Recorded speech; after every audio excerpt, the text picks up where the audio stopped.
Greetings, everyone. This is Dave Meyer with BizzyWeb. So delighted to have you all here with me today. And it's a BuzzCast week. So we are going to talk with a luminary in social media today. I have Rachel Samuels with us today, and we're going to talk about where social media is going. First, a little bit about us, who we are. I, of course, am Dave Meyer, your host. And I'm going to stop screen sharing here for a moment so that we can see each other, but because I want you all to meet Rachel. So I'm going to stop here, and here I am. Hi, everybody. And Rachel, how are you? Hi, good. How are you, Dave? Fantastic. Rachel, tell us a little bit about you, and then especially about Sprout Social, because we are a longtime partner with Sprout, and we are so excited to have you and Sprout with us partnering on this BuzzCast. Hey, Dave. Well, I will tell you a little bit about me. My name is Rachel. I work here at Sprout Social. I'm our social media manager, one of two on our social team. And I manage and strategize the social media presence for Sprout, which is a social media management tool for agencies and businesses. And I also manage the social presence for Bamboo by Sprout Social, which is an advocacy program, an advocacy tool that we have here at Sprout. So yeah, that's a little bit about me. But the funny thing is that I actually came to Sprout as a customer. As I've been in social media for about 7 years, having worked for a variety of industries from finance to hospitality, casinos, politics. So I've kind of ran the gamut of social and found my home here at Sprout. Cool. And where are you today? I'm right here at Sprout HQ. We're here in Chicago, Illinois. It is a beautiful day, actually. We're just getting into fall, so I'm feeling the pumpkin spice weather. Absolutely. And us too. We're coming at you from Minneapolis. So thanks, Rachel. And without further ado, we'll kick into a few slides. And then for everyone that's attending today, as I screen share, I want to share with you a couple of ways that you can ask questions. One of the things that we do, or that we really love to do in these busy webinars, is we really like to give you the chance to talk back and to ask us questions. So if you're attending today and you're just watching via this window in the middle of the screen, I have one more step for you. If you wouldn't mind, please clicking on the YouTube Live window here. That will take you to this screen. And if you're in this screen, actually this screen, it will go up. And am I on the wrong thing? Is it playing, Jenna? Oh, I paused it. Yeah, I'm like a little bit behind you, so okay. You gotta wait. It says we're waiting for the broadcast still on the live. No, I'm seeing. You're seeing us? Okay. Yep. Good. Well, Jenna sees us, so that's all that matters.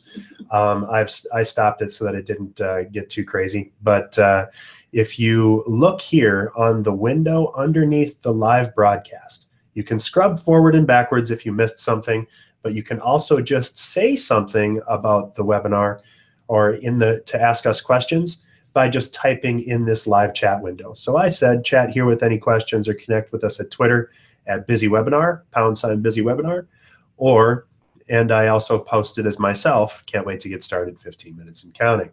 So we're good there. And then I am also going to share with you another way that you can ask questions, and that's via the hashtag #BizzyWebinar. So Rachel actually was nice enough to post this lovely GIF, and that is from, oh my gosh, why am I blanking? Napoleon Dynamite. Thank you, Jenna. Napoleon Dynamite. Right on. Nerd culture all the way. I love it. So thank you very much. So if you do have a question, feel free to either tweet us or ask us a question in the live chat window at the Busy Webinar. So let's get moving and talk a little bit first about what BizzyWeb is. Of course, we're a digital marketing agency located in Minneapolis, and we handle everything from website design to email marketing, search engine optimization, content marketing, lead generation and sales support, and of course, social media, which is why we partner with Sprout Social. So Rachel, tell us a little bit more about Sprout and your position in the market, because we're so thrilled to have you and Sprout with us today. Yeah, so I mentioned this a little bit before, but Sprout offers social media management analytics and advocacy solutions for leading agencies such as BizzyWeb and brands. So we sort of run the gamut. Any sort of vertical you can think of that we've got a customer there. You can manage your social media presence all in one platform.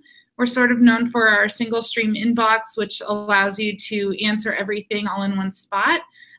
We've got some really awesome network partners like Twitter, Facebook, Instagram, Google+. And so we also let you analyze how well your content is doing and let you know your audience better, publish through our platform. And then on the advocacy side, we've got Bamboo by Sprout, which is a really awesome tool that allows employers to sort of upload content and third-party content, own content to certain teams or groups to their employees or maybe advocacy groups so that they can share those posts to their own social profile and sort of amplify your brand's reach, help you with social selling, help you with social recruiting, and sort of really boost and take advantage of your biggest advocates. So that's a little bit more about Sprout. Great. Thank you so much, Rachel.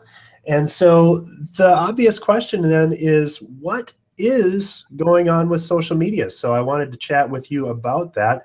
And so let's get right into it. First, we already went through our intros, how to ask questions, all that stuff. If you do want to chat, hit us up on YouTube Live or on chat at #BizzyWebinar, #BizzyWebinar. But we're going to go through where social media is going. Then we're going to talk about the big networks, what's happening, some new concepts in digital marketing and social media in particular, how to keep up and stay ahead. And then if you're holding on to things that you've always wanted to ask a social media guru about, then's your chance, because we'll have Q&A with Rachel at the end. So first, where is social media going? First, really, I think the big trend is mobile first. We used to have mobile as a big emphasis with digital marketing, of course, but we're really now seeing that everyone is just pushing everything. All of the new features and cool things that are coming out tend to happen on mobile devices first. Facebook just reported that over 80% of its revenue and traffic are coming from the mobile device market. And so we're really seeing people focus only on mobile, not 100% on mobile, but really mobile first. So, I'm going to go through these in a lot more detail, of course, but homogenization is another big thing that I'm seeing, and that's that everything's starting to look alike. And we're probably going to start seeing some acquisitions in the next couple of months and or years as things come together and as people just start doing similar stuff. We're in kind of a bubble-ish kind of area where I think we're going to see some movement, but we're all kind of moving in the same direction. If you notice and you go across the top lines of each of the social networks, look at all the icons, look at all that stuff, it all looks really similar. So the homogenization of social is going to be really interesting for the next couple of years. Video is hot. AI, or artificial intelligence, is going to get really, really hot as Apple announces or gives us more detail and launches iOS 11, which features ARKit, social e-commerce, and really kind of the fake news stuff, and the fact that people are able to game things is really changing the outlook in digital marketing. And so we're going to see some pushback on that. We're going to go into a lot more detail on each of these. And so let's start with mobile first. 80% again of revenue already comes from mobile ads on Facebook. Instagram and Snapchat are basically mobile only. Snapchat is 100% mobile, but with Instagram you can do a couple of things on websites, but really all of the fun stuff is on mobile devices. And all of the chat networks that we're seeing are popping up, and it's just, WhatsApp is massive, and of course already owned by Facebook. So, anything else on mobile that you're seeing, Rachel, and some things that we should make sure to offer in our looking glass into the future for folks that are watching? Yeah, absolutely. I mean, I think you really hit the nail on the head with some of the stats and sort of opinions you're putting out there. Mobile first is definitely, the approach that's here to stay. And I think that really speaks to the idea of meeting people where they are, and understanding, what types of media they are using on a daily basis, what features within those different platforms make people stop and scroll while they're endlessly scrolling through their phone, and how to be authentic and in the moment, because mobile is all about being in the moment. And I think that's what a lot of the platforms were sort of founded on, specifically Instagram. And so I think a lot of social successes are found in sort of this mobile environment. And I think it's just really important that we're thinking about, where people are consuming this type of content. And one thing I love to do is sort of like, while I'm on the train here in Chicago, see what people are doing. Every single person's on their phone. So, is it a video that made them stop and scroll? Was it, text in the first frame that made them stop? Making observations like that and sort of observing how you use social yourself, because again, it's sort of understanding your audience and meeting them where they're at. I think that's one of the keys, Rachel. And if you as a small business owner are trying to figure out what to do next, pay attention to what everyone else is doing, to what your competitors are doing. But, even like you said, in the train, what are people doing? They're all looking at their phones. Oh my goodness, I should probably be thinking about my mobile website, or I should be thinking about what I'm doing on Facebook, because people seem to be on Facebook a whole bunch, right? And so, thinking about it and looking around a little bit, we tend to get so nose deep into what we're doing as small business owners that we forget to get a little bit of perspective and to react to what's happening in the market. And hopefully most of the folks that are on the call are here because they, like Wayne Gretzky, want to skate to where the puck is going, not where it is. So awesome. Thank you. Again, as a reminder, if you have specific questions, and actually if you want to tell us where you're coming to us from, would love if you could send that into either the hashtag #BizzyWebinar or even easier on YouTube Live. I am following the YouTube Live feed as we go through. So forward us, if you wouldn't mind, just a quick comment on where you are watching this from. I always find it fascinating who's attending from where. So go ahead and drop that in the live chat in YouTube.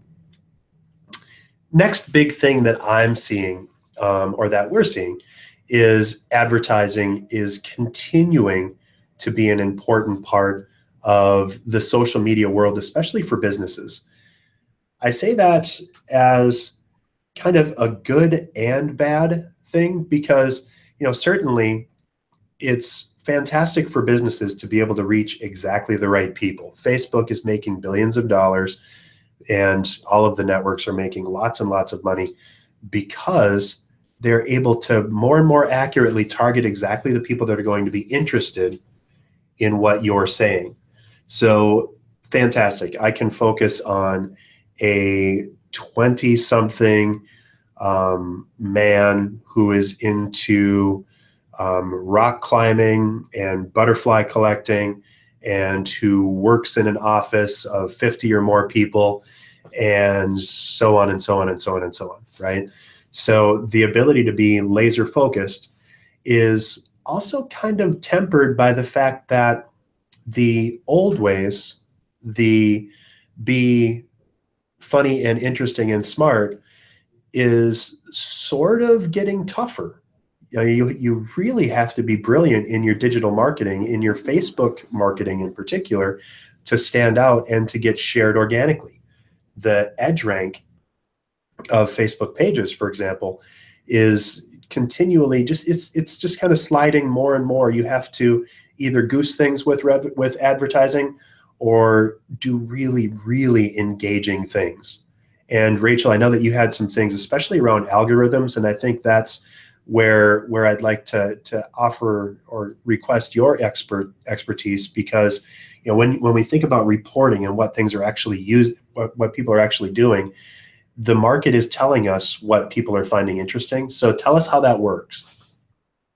Yeah, I mean, this is something that, we talk with our customers about a lot on social, and, we hear this every day, and people are consistently wondering, how do they make their mark in such a saturated space? And again, I hate to sort of be a broken record, but it really is about understanding who you're trying to reach, and who your audience actually is, and maybe what their interests are.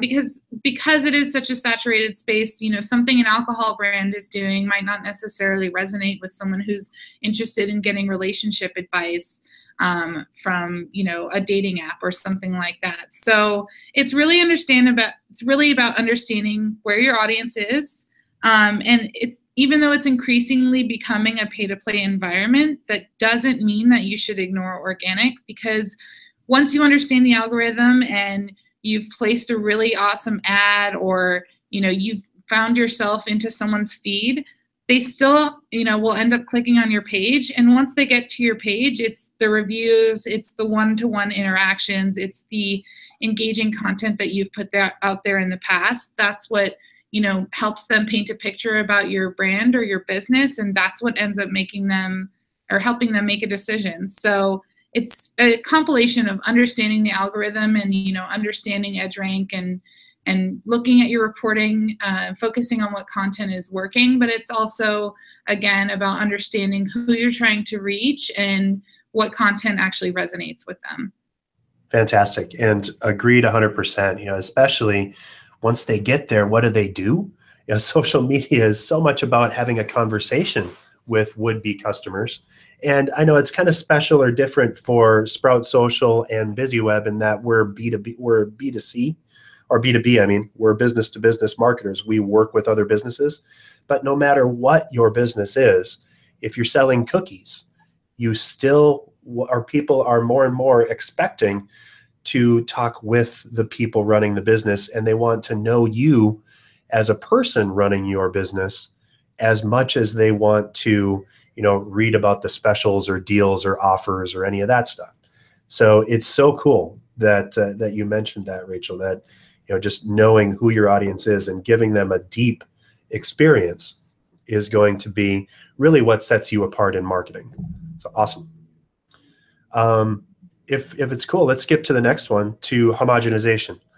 So this is just a general thing, and I think it's good because people are more and more understanding what it is to interact socially.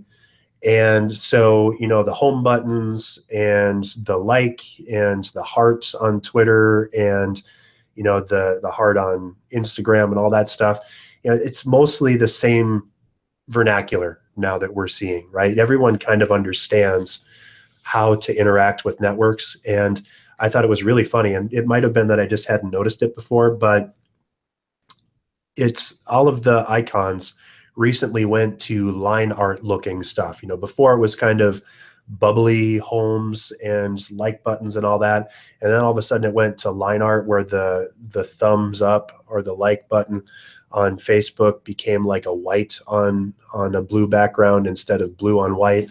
And then all of a sudden it seemed to me, at least, that LinkedIn and Twitter and Instagram and all that just switched almost the same time.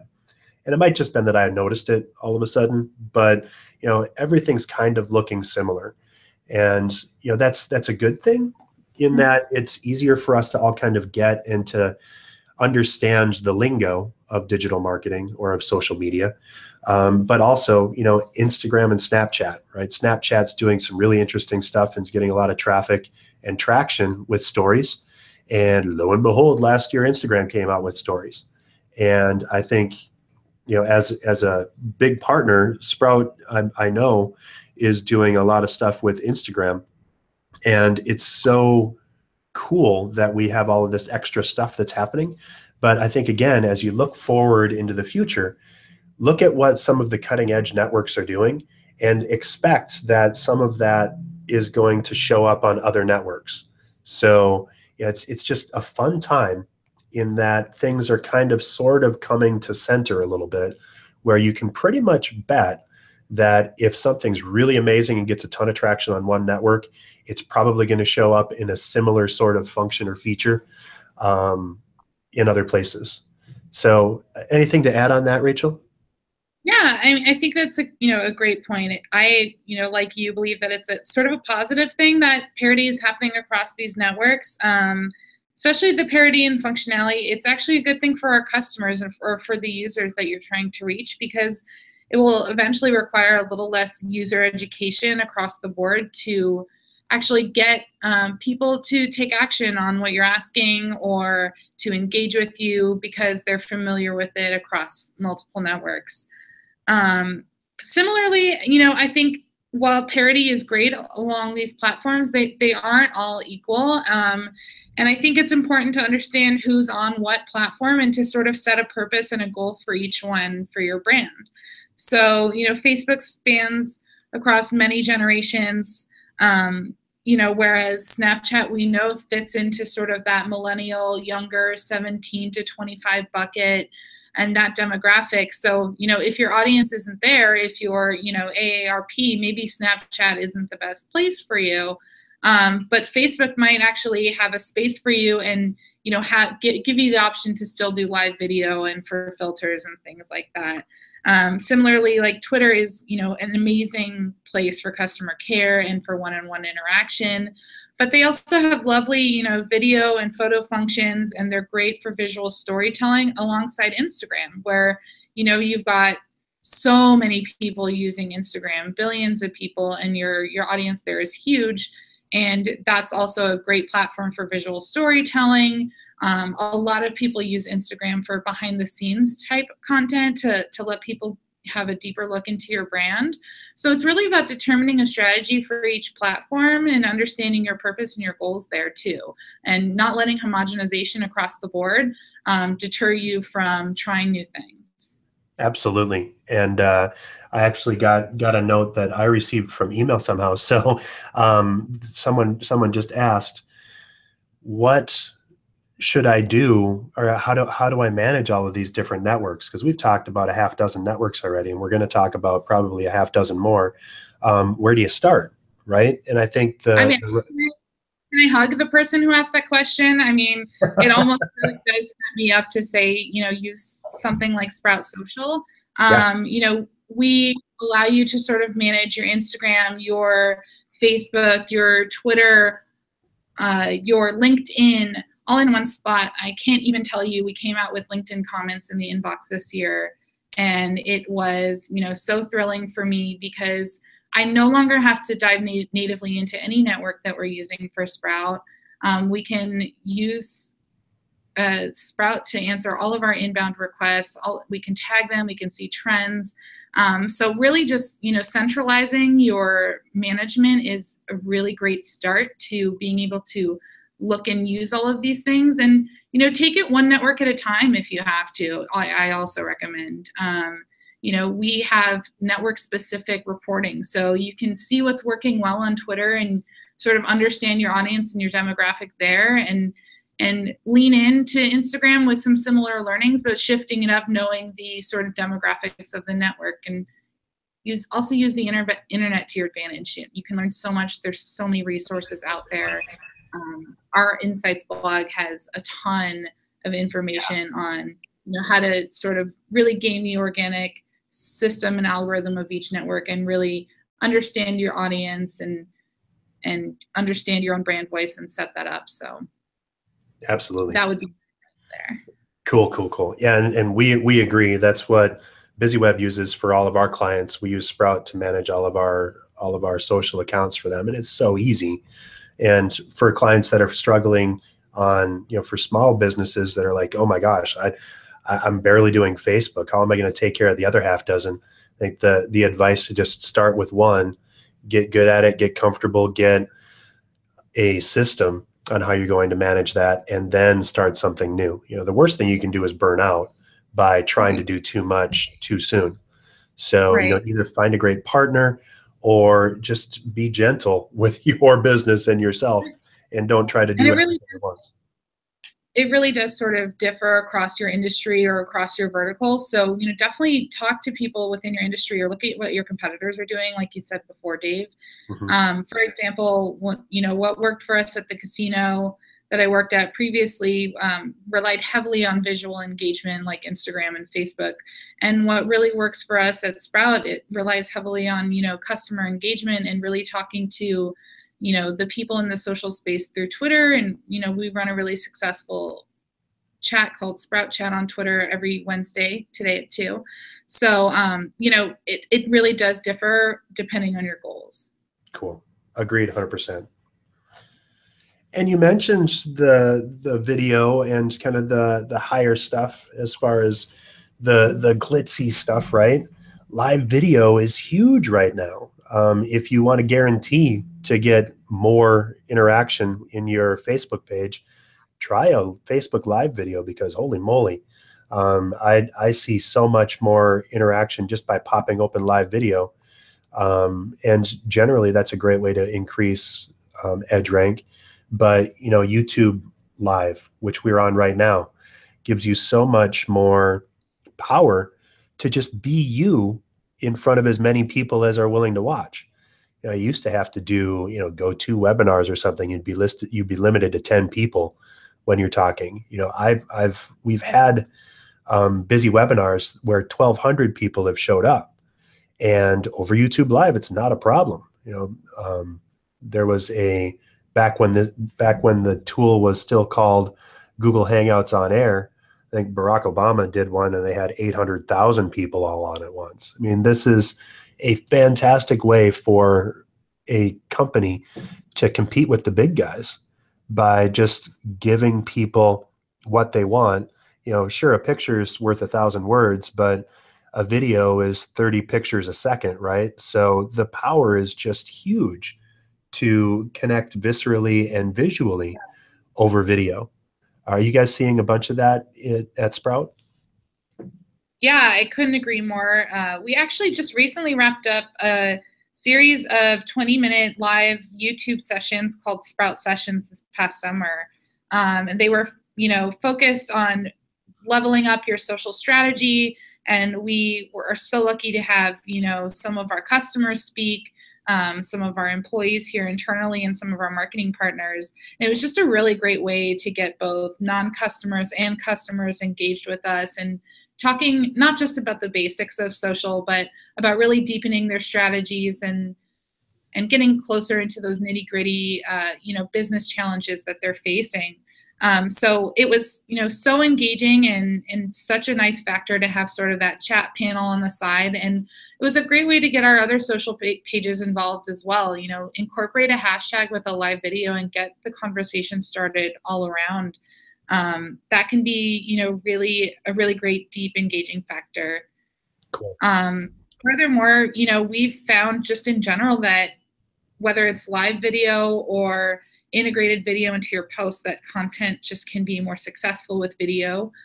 But we, also want to be mindful that the content is valuable. And we saw with Sprout Sessions that the more valuable and high level the topic, the more relatable it was, the better it resonated, and the more it was engaged with even after the live video was over. So making sure that your content, that you're delivering on your promise. We promised short educational sessions, and we went, to great lengths to make sure that they were short, that you did get, good takeaways out of it, and that they were impactful. So, being authentic is great, and video lets you do that.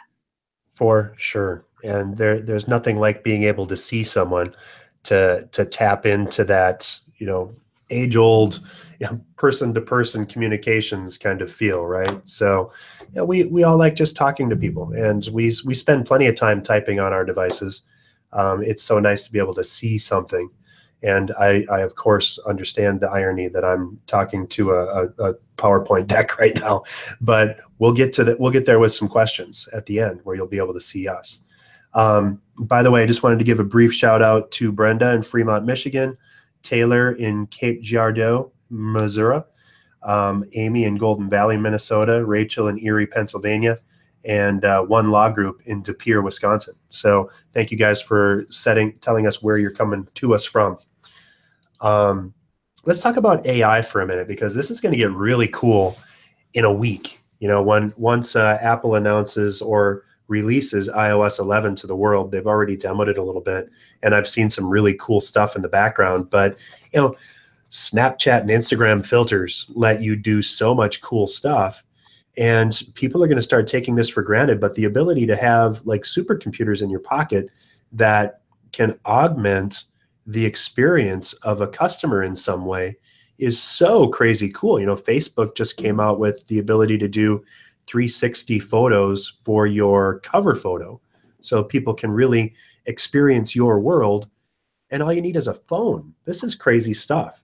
Where are you seeing this coming up, Rachel? Yeah, this is actually a really exciting topic for us here at Sprout. We've actually recently come out with this product called Bot Builder, and it's through the Sprout social platform. And basically what we've got is we've got 2 chatbots, one for Twitter for DM and one for Facebook Messenger, and they're completely configurable by you, your business. But what we were seeing is, there's like over 33,000 brands on Facebook alone using chatbots. And while we think like simple automation is great, we also think that human experience is extremely integral to that. And combining the human experience with the automation would allow major companies and small businesses to actually scale their customer care efforts on Twitter and on Facebook. You can proactively greet people with a chatbot. You can set expectations for your users by prompting them with like the best way to reply. And if you really take away that back and forth and you reduce that time, it's going to make the exchange 10 times more efficient for the agent, making for quicker resolution times, which makes a happier customer in the end. And that's all that social is about. So for us, we feel that chatbots are going to continue to be, increasingly popular. But it's important that we set the stake in the ground that we think human engagement is extremely integral, and it's an important part of that. With that said, I think speaking to filters and lenses, social is just getting more real time and it's getting more accountable and more visual. So filters are a great engagement enhancer, and I, just caution people to use them with read the room, so to speak. Yeah. Make sure that you're not using like, a grandma filter when, everyone's really concerned about something like what's going on right now, like Hurricane Harvey.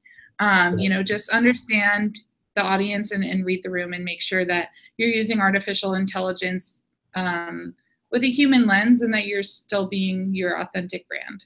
Right. And it's so easy, or coupled with the fact that it's now getting easy to create a chatbot. It used to be, banks, I used to work at US Bank, and we spent lots and lots of money creating an interactive voice response system, an IVR, to speed up the ability for people to get at their money quicker, right, via phone. But now you can do that with a tool like Sprout Social's tools and start getting that set up so quickly that it's also easy to kind of underthink it. And so I think you're absolutely spot on. Having a lens or a filter that is, if it's you walking through the rain or having something rain on you, and it also happens to be as Irma is coming down the coast, that's probably not a great idea, right? And you can have auto response campaigns very easily in your marketing that might wind up being low on tact, especially if you're trying to stand out from the crowd a little bit. So you always have to apply. Yeah, absolutely. You have to apply your common sense filter and think about, okay, well, what's going to happen and how am I going to put the brakes on something? There have been tons of examples. One of my most popular seminars that I do each year is the Schadenfreude episode, where we talk about, here are some social media goofs where people have really gotten it wrong. And it's usually the result of either an automated response or a scheduled post or tweet that just absolutely fell flat, right? One of my favorites is way back in the day when, or this is like 5 years ago, there was a big uprising, the Arab Spring, and there was a ton of stuff happening in Egypt. And I'm going to completely get the company wrong, so I'm not going to say the company, but a company, big shoe retailer, posted out, said, it seems like there's a lot of excitement in the streets right now, and it must be because our new shoe line just got announced. And they actually tagged the Egypt uprising, and they got slayed on social media because they weren't paying attention. They didn't get that. And that's a topic for another day. Yeah, I think it's sort of, just sort of like the golden rule you learned growing up. Just treat others how you want to be treated. Tweet, tweet until tweeted. Right, right. And one of my favorite chatbot anecdotes of the past couple of years is when Microsoft set up the Twitter account that was completely AI, and it within like 4 hours started spitting out and retweeting like right wing, like incredibly out there on both sides things. And I'm not even going to repeat them because I don't want to be anywhere associated with it. But it basically turned into a hate speech megaphone. And because it was trying to follow along with what was happening. You can't read, especially inside of your social bubble, you can't read that and try and amplify it without getting into a fair amount of trouble pretty quickly. Yeah, it's exactly why we think the human experience is needed when it comes to artificial intelligence. 100%. Moving down, social commerce, everything that you can do on the web, you're soon going to be able to do on Facebook or on Instagram or on any social network of your choice. So the ability to purchase things on Facebook in particular is pretty exciting for a lot of our customers. And so, that's going to continue to pick up steam, I think.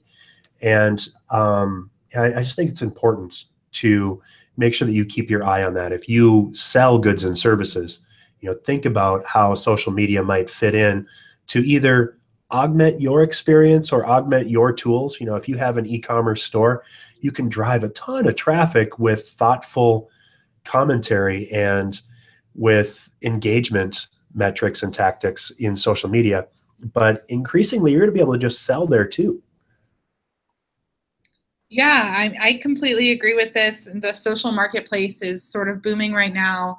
There's a couple ways in which, I can speak to this. One, social selling in itself is becoming, really focused on customer experience and, meeting people where they're at. And, whether the shop's on Facebook or the Instagram ad says buy now and it takes you directly to your e-commerce site. There's now just a real direct link between social and purchasing.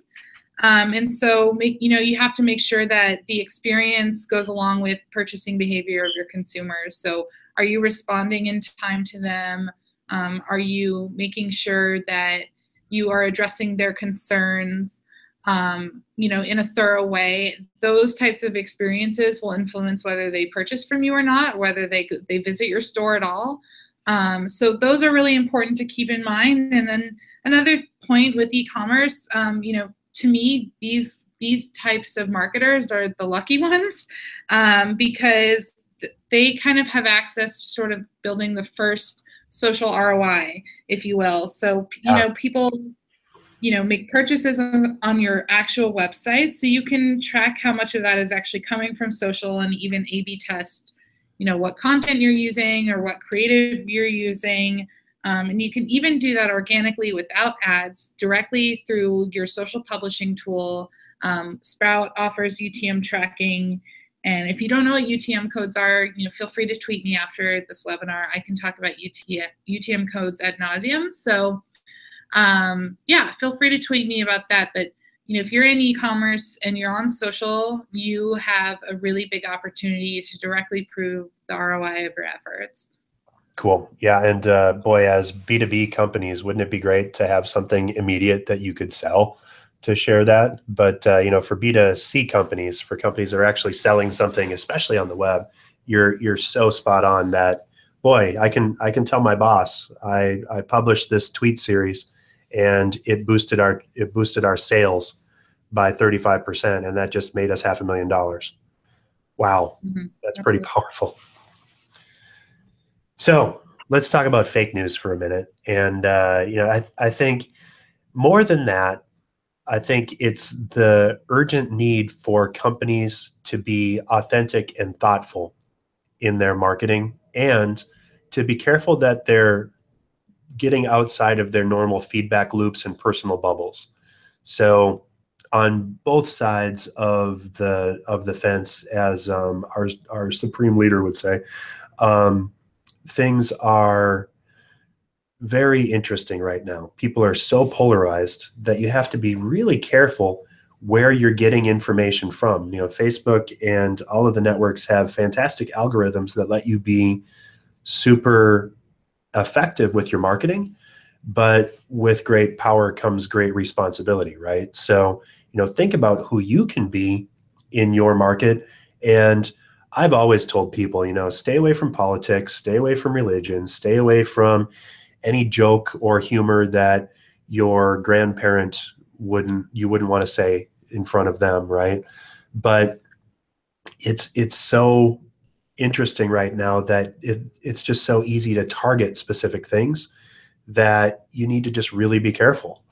And just because you read about it on Twitter or Facebook does not mean that it's out there. My little quote here: don't believe everything read on the internet just because there's a picture with a quote next to it or says Abraham Lincoln, right? That's not true, obviously. But it's not as obvious with other people or with other studies or with, you insert your personal bias here. Tell us a little bit about how you guys are measuring and tracking and how to perhaps temper some of the far side commentary. Yeah, I mean, we recently, our most recent Sprout Data Index talks a little bit about the call-out culture and, how consumers are sort of seeing brands and wanting them to be transparent and authentic. And so I think to your anecdote of people, straying away from politics or straying away from, touchy subjects, I think that consumers actually want brands to take a stance sometimes, or, they want brands to make a statement, but you have to, again, understand your audience and also make sure you're reading what you're sharing. So be thorough, do your due diligence and your research, and make sure that you are curating content that is trustworthy, that sets your best brand foot forward for your own pages. And we were hearing a lot of this from brands. The brands are really concerned about, wanting to engage maybe their advocates or their employees on social, but not really having a framework or a social media policy to build around and not knowing what's acceptable in the marketplace. And so we actually built Bamboo around that sort of concept. And Bamboo by Sprout Social enables employers to share owned and third-party content with their employees, or enables brands to share this type of content with their advocates, so that they could share it to their own social profiles, but it's within a contained environment that's curated and totally SFW, or safe for work, as the kids say. So, there are tools out there to protect your brand and make sure that you're on the right side of authentic engagement in a way that is safe and puts the best foot forward for your company. It's just being smart about it, taking your time, doing your research, and giving every piece of content you share the due diligence of, a fine-tooth comb. Awesome. So I want to get ahead. I'm getting a fair amount of feedback here. I don't know where that's coming from. Got it. Okay, I think we're good. So on the big networks, I want to scribble ahead just a little bit because I really want to get us some chance to do some Q&A. So I'm going to go through this really fast. And Rachel, if there's something that you have a burning need to add on to, by all means. But I'm going to skip through these next 5 because I think everybody gets what's happening with the big networks, and the fact that Facebook has 2 billion plus users and the same amount across Messenger and WhatsApp. We already talked about the stores, e-commerce, chatbots, the 360 profiles. Zuckerberg in, I think it was F8 from like 2.5 years ago, changed the motto of the company from move fast and break things to move fast with stable infrastructure. And so if you really want to see where social networks are going in general, paying attention to what Facebook is playing with, and the Facebook blog can be really handy to keep a medium length telescope on the future of social media. I don't want to get too far ahead on that. Twitter's kind of the same. They're having a lot of issues with how easy it is for people to get very excited on both sides with some things, but I think Twitter is tempering that with the focus on balance and authenticity. And Rachel, you mentioned before that there's a lot of stuff on social customer care that is really interesting. So watch Twitter for that to try and temper and start to answer back the primal instincts that Twitter tends to bring out sometimes with reasoned thought. So that's pretty cool. Instagram and Snapchat, I put these together because they both focus on similar audiences. Instagram tends a little bit older, Snapchat tends a little bit younger. And I think Snapchat, for a lot of folks, feels like just an augmented chat that they have with their friends, whereas Instagram is more of a curated experience. But, same stories, the AI filters and lenses, they're constantly leapfrogging. Snap Inc. is diversifying, and Instagram, in my opinion, is a little bit easier for businesses. One note here, just one of my favorite things about both of these platforms, but Instagram in particular, is that there's such a large geolocation factor. So for local businesses or local franchises of larger businesses, taking advantage of those geo filters for UGC or for targeting niche interests or anything like that, Instagram is great for. And so I think that's one of its undersold features and something that people can always take advantage of, and it's an organic tactic that works really well. Awesome. Yep, agreed. LinkedIn is really picking up, and so it's really fun to see where they're going. Bought by Microsoft last year, so that was the big thing. But it's getting a little bit more Facebook-like. They're embracing their role in the enterprise. You're going to see some integration with Office, Skype, other Microsoft properties, but it's kind of becoming where the cool kids are hanging out, especially around corporate. It was almost like a punchline for a long time. As a matter of fact, there was a meme that I'd love to join your LinkedIn network, right? So whenever someone was being completely self-serving in their social media, people would reply with, "I'd love to join your LinkedIn network." So you have to be kind of careful with that. But now it's where everybody's going because it's cool, and especially for B2B. I'm seeing a ton of traffic and really great tools that are helping people grow their businesses on LinkedIn. So if you had kind of written off LinkedIn, I would definitely take a stronger look at that network this year. Yeah, we're big fans of LinkedIn over here at Sprout. We are, a B2B SaaS company. We meet our customers on LinkedIn all the time. Yeah. We find it a really awesome place to sort of ask questions, and we actually get a ton of engagement out of LinkedIn. So it's really become a really fun network for us, and we experiment and play around a lot there. Sweet. Absolutely. YouTube, of course, just completely rebranded as of last month. I think a big chunk of that is that YouTube is getting to be more than just YouTube. There's premium services like Red, YouTube TV, there's gaming, music, kids channels. All of that is getting more interesting. I think we're going to see some more of the VR stuff come in as part of YouTube, but certainly live is becoming huge. So, just more of the same and more probably specialized capabilities coming up on YouTube. Yeah, I can't sing YouTube's praises enough. I already touched a little bit on Sprout Sessions, but it was such a amazing space for us to host on YouTube. The engagement with the chat panel was fabulous. The playlists on channels allow you to really curate a phenomenal presence. Having subscribers is a great way to retain your audience. And this has been said many times before, but YouTube is first and foremost a search engine, and I think that it should never be discounted. You should always try to own your branded search result on YouTube and optimize with any search engine optimization tactics you can. We have our own SEO team in our YouTube account all the time, making sure that our descriptions are optimized and everything like that. So definitely a great place to sort of own your own search result. Absolutely, and thanks for that note, because we do that all the time at BizzyWeb too. It feels like second nature, and so it's important for people to think about it. You should have some videos out there, and they should be branded and tagged and linked into your website. So absolutely, YouTube is not going away. It is the #2 search engine, and it's a force. I mean, we're watching this, or for folks that are tuned in right now, you're watching over YouTube Live. So this is great stuff.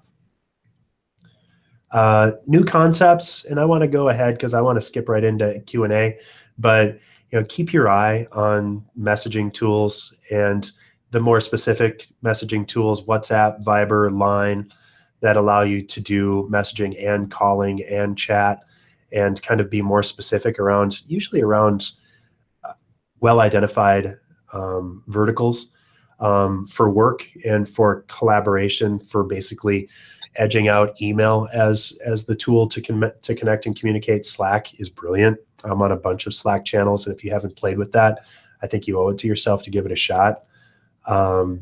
I mentioned homogenization, but there's also a ton of specialization out there.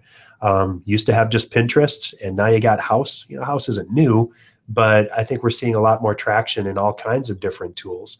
Nextdoor is huge now, and they're seeing a tremendous uptick in usership because they're connecting directly with neighborhoods. It's just so cool. Engagement and connections are really the watchwords now. People are smart enough in their digital marketing that they're moving beyond clicks, views, members, and all that boring stuff that a lot of us marketers used to focus on because people didn't get it. But now we have tools like Sprout Social where you can give actual accounts and say, this is where you're actually engaging people, and this is what that means to your business. So super, super cool. We've already talked about AR, but augmented reality is really going to be something to watch. And this is going to be the one space, I think, and this is just Dave's crystal ball, but this will be the thing that we're going to be telling our kids about. You didn't used to be able to hold up your phone and to be able to see how to change the spark plugs in your car. And they'll be like, really, Grandpa? And so I think that it's just so interesting. The fact that you can hold a screen up and have it add to your world is going to be a game changer for us. And it just might be me as a big geek, but I think it's interesting. Finally, wanted to share before we get into Q&A, how to keep up and stay ahead. Attending things like this is super handy, of course. Stay informed, stake your claim on new accounts as they come out.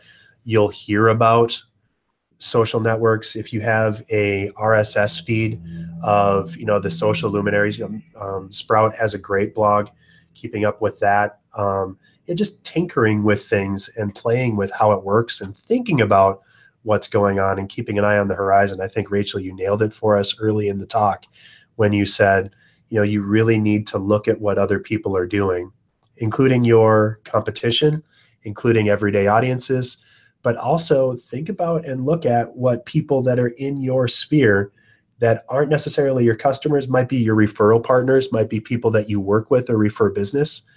Look at what's working and don't be afraid to try it, right? So last thoughts from you, Rachel, before we go into straight Q&A? Yeah.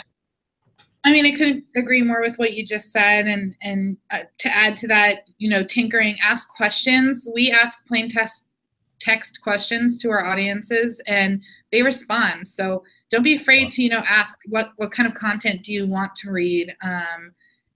You'll get honest responses, and that's, sort of the best intel you could ask for. Make sure you're looking at your data. You're not blindly continuing to schedule stuff that's not really resonating. Never stop learning, like you said, stay informed, and, really focus on the customer experience. I think that sort of golden rule piece that we talked on earlier is really important, and make sure that you are giving the experience that you would want to get if you were the consumer or the customer on the other end. 100%. Awesome. We're coming close to the end of the hour, and I don't want to miss this. If you want to get a hold of us, here's how to reach us. You can just send me a note at dave@BizzyWeb.com or at Dave1Meyer on Twitter. Rachel, you're at Rachel Samuels, and I think it's the same at Sprout. But go ahead and get a hold of us. I think Twitters are the easiest ways. Also wanted to let everybody know that everyone that subscribed or that registered for today's event will be getting an email with a link to download a 52-page guide from Sprout to help guide your analytics and improve your digital marketing. So look for that. If you didn't get that, or if you signed up from some other way and don't have that, just send me a note at dave@BizzyWeb.com, and I'll make sure that you get that. That said, however, I want to make sure that we have this. So we're going to stay on for a little while. I know that Rachel has a hard stop, but let me switch back over so that we can just have a quick chat here. So, hi, everyone. Hey. I got a couple of questions in from a few folks, and thank you so much to Jenna and Taylor for the new questions. Jenna had one question I hear from a lot of our clients is that if you're a B2B, how can you use the fun features in Facebook Live or filters or whatever when your audience isn't necessarily millennials? So yeah, I think, what's important to understand about the fun features is what makes them fun. So the fact that you're seeing a live video, the fact that you can interact with someone or comment and you get an answer back instantaneously, that's what makes it fun. What might differ to what a millennial thinks is interesting versus maybe someone more in your B2B space thinks is interesting can determine what content you're posting live. So for us, for example, as Sprout, we know that our audience is sincerely interested in deepening their social strategies, and they're looking for tools and advice from industry experts, from customers that actually use Sprout who are similar to them, from leaders in the industry and our marketing partners. So we gave that to them in a live format that was best for them. They were quick, they were 20 minutes. People in the B2B space are often professionals who are very busy and don't have the time to consume a lot. So I appreciate you all being here for an hour. But that's the kind of thing you have to think about, is just really understand who you're talking to and what their interests are, and tie yourself to their interests. Similarly, Patagonia might span large generations, but they're a brand that has tied themselves to, environmental activism, and they can post content about, hikes and things like that. That's not necessarily about selling a clothing item, but is directly tied to the interests of their audience. Absolutely. And leading with interest can be tremendous for that. And at some point, you do have to just do a reality check, though. I mean, if you're marketing something for AARP, for example, you're probably not going to get a ton of traffic on Snapchat. And so just be okay with that and go with what works. But live video is for sure going to work just fine for you, because that's still the fastest growing demographic on Facebook is the older generation. So, know what you're doing. Measure to make sure that what you're doing is gaining some traction. But I think leading from customer interest and knowing who your customer is, absolutely agreed. Thank you. And Taylor had said, I work for a chamber of commerce in Missouri. So for our target market of chamber members, who are generally middle-aged, business-oriented individuals, which platform would you say is more popular and effective for stories, Instagram or Snapchat? My question would be, what is your goal? So are you trying to get chamber members to engage with you? Are you trying to get them to ask questions? Are you just merely trying to share information with them? So you're trying to get impressions out of it? And then look at, all of the platforms and decide, okay, will the stories here help me get there? Or will the stories here help me get there? Maybe you want to be on both platforms and test around a few different strategies. I would say just understand your goals. And again, I really do sound like a broken record at this point, but really understand who you're trying to reach. So if it's chamber members, maybe ask them on your Facebook page, what are you guys using, Instagram or Snapchat? Right. It's really just about being authentic and transparent with those people to understand what they want out of it, so you can give it to them. For sure. And Taylor, directly to your question, I'd say if you're looking to middle-aged to business-oriented individuals, again, LinkedIn is making leaps and bounds in being more and more useful, and they're making it more and more fun to interact. So if you're looking at specifically reaching people who are a little bit older, a little bit more corporate, and really into networking, LinkedIn should probably be near the top of your list. So you're not going to get a ton on Snapchat. So you really have to think about, what's the purpose of the story? Are you giving a behind the scenes look of your company? Are you selling one of your services?